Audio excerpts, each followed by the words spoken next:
an important question here that you got to think about is, should all of us, you, me, all of us here, should we be spending part of our paychecks on an organization under investigation? For more on this ongoing fight, I want to bring our panel back, Gina Loudon, Nomiki Konst, and Anthony Scaramucci. Good to have you here, Anthony. Thanks, Trish. In the house. I'll start with you. You know, you're a fiscal conservative. When you look at, part of your paycheck going to this, that, and the other, regardless of how you may feel about Planned Parenthood, do you take issue with the fact that this organization is under investigation right now, and you still have to fund it? I mean, listen, at the end of the day, they're not going to fund it. Okay, so is the president going to veto that bill?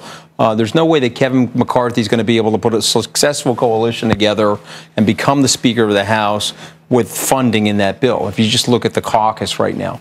So it's not really my opinion, Trish, that matters. I'm happy to give it to you, but I do think that they're going to defund Planned Parenthood and submit a bill to the president, and that'll be up to him to veto it. So you think we're looking at a shutdown?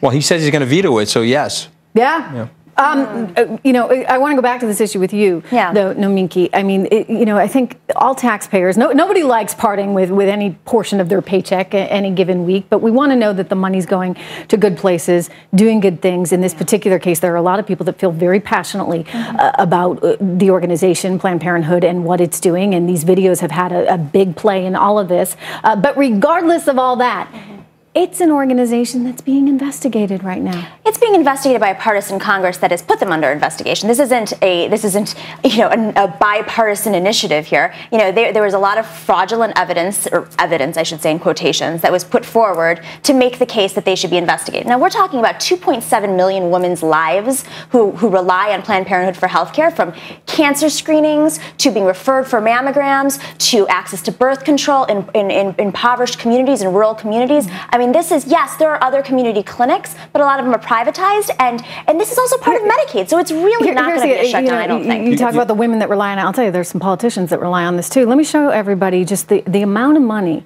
that Planned Parenthood has been giving to the Democratic Party. Do we have those figures for you? Take a look at this. 2012 election cycle, $1.2 million to the Democrats, $26,000 to the Republicans. 2014, $892,000 to the Democrats, $3,000, Gina, to the Republicans. Yeah. So this is a nonprofit, yet they're very active in the lobbying space.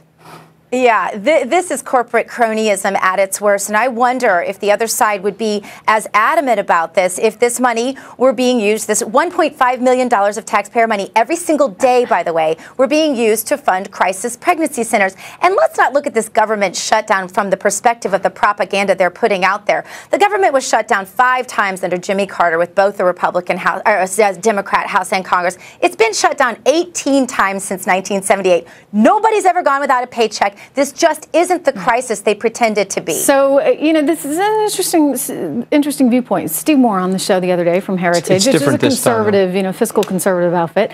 He was making the point that we can withstand this. That economically, it's not as big a burden as people make it out to be. What's your response to that, Anthony? Well, I mean, I agree with all that, but the reason why I think it's different this time is that you have a fractured base in the Republican Party, and you have a huge fight over the future of the leadership of the Republican Party, which is going to lead into the 2016 election. It's going to set the agenda for the 2016 presidency or the 2017 presidency. And so, yes, it's a minor thing as it relates to a government shutdown. Might give Donald Trump a boost. I mean, in other words, it could give outsiders a boost. It could be so disgusting to people that we're doing another shutdown, another fiasco. Let's kick everybody out and bring in outsiders, which I think would be devastating. But we're seeing that same kind of thing happen on the Democratic ticket as well. I mean, people have this Clinton fatigue in part because she is seen as the ultimate insider. And Bernie Sanders, he's a guy who's worked in Washington, who's also an insider, but people don't view him that way.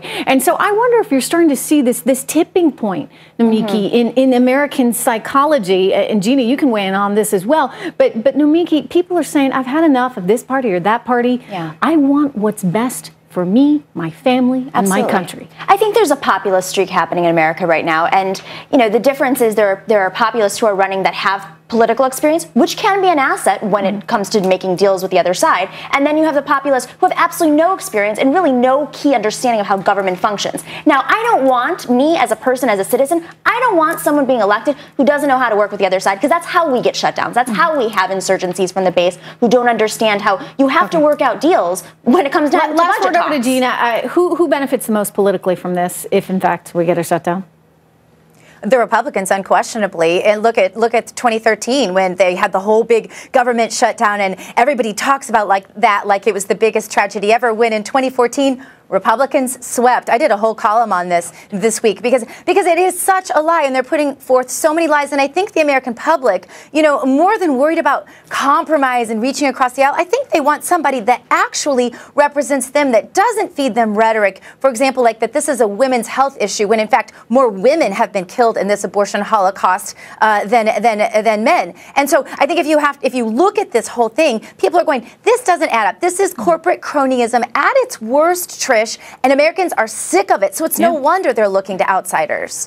Gina, thank you so much. Anthony, good to have you here. Nomiki. Thank you. All right. We are seeing lots of green on the screen today.